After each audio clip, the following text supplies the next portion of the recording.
আমার নাম সুমনা। ছোটবেলা থেকেই গ্রামেই বড় হয়েছি। আমাদের গ্রামটি বেশ সুন্দর, নদীর পাড়, সবুজ ক্ষেত আর পাখির কলরবে মুখর।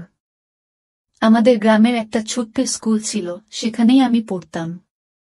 স্কুলে পড়ার সময় থেকেই একটি ছেলে আমার খুব কাছের বন্ধু হয়ে ওঠে। ওর নাম ছিল অনিক। অনিক আমার থেকে এক ক্লাস উপরে পড়ত। ওর সঙ্গে আমার প্রথম দেখা হয়েছিল গ্রামের মেলার দিনটি ছিল খুবই বিশেষ। চারদিকে আলোর ঝলকানি, রঙিন বাতাসা এবং নানারকম দোকানপাট। আমি আমার মায়ের হাত ধরে ঘুরছিলাম, হঠাৎ দেখি একজন ছেলে ঝাঁকাঝাঁকি করছে আর একটি বেলুন ধরতে চেষ্টা করছে। কাছে গিয়ে দেখি সে অনিক। সে বেলুনটা ধরে ফেলেছিল, কিন্তু তার হাত থেকে বেলুনটা ফসকে গেল। আমি সেই মুহূর্তে নিজের সব সাহস জড়ো করে বেলুনটা ধরে ফেললাম এবং ওকে দিলাম। অনিকের মুখে তখন এক হাসি ফুটে উঠল, যা আমার মন ছুঁয়ে গিয়েছিল। সেই মুহূর্ত থেকেই আমাদের বন্ধুত্বের শুরু। স্কুলে আমরা একসঙ্গে বসতাম, খেলা করতাম এবং একসঙ্গে পড়াশোনা করতাম। অনিক খুব মেধাবী ছিল আর আমার পড়াশোনাতেও অনেক সাহায্য করত। আমাদের মধ্যে একটি গভীর সম্পর্ক তৈরি হয়েছিল, কিন্তু আমরা কেউই তা স্বীকার করিনি। দিনগুলো বেশ ভালোই কাটছিল, কিন্তু আমার মনের ভেতরে এক অদ্ভুত অনুভূতি তৈরি হচ্ছিল, যা আমি বুঝতে পারছিলাম না। একদিন সন্ধ্যায় আমাদের গ্রামের পাশে নদীর ধারে বসেছিলাম।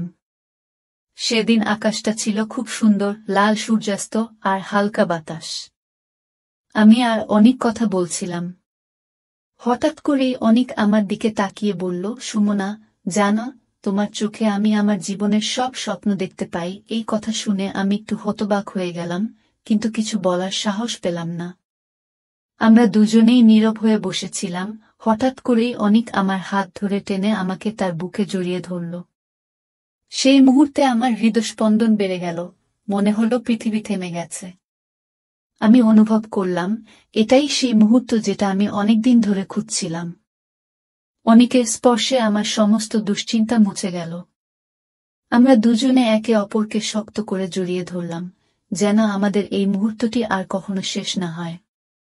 সেই সন্ধ্যায় আমরা অনেক কথা বললাম, হাসলাম আর কাঁদলামও।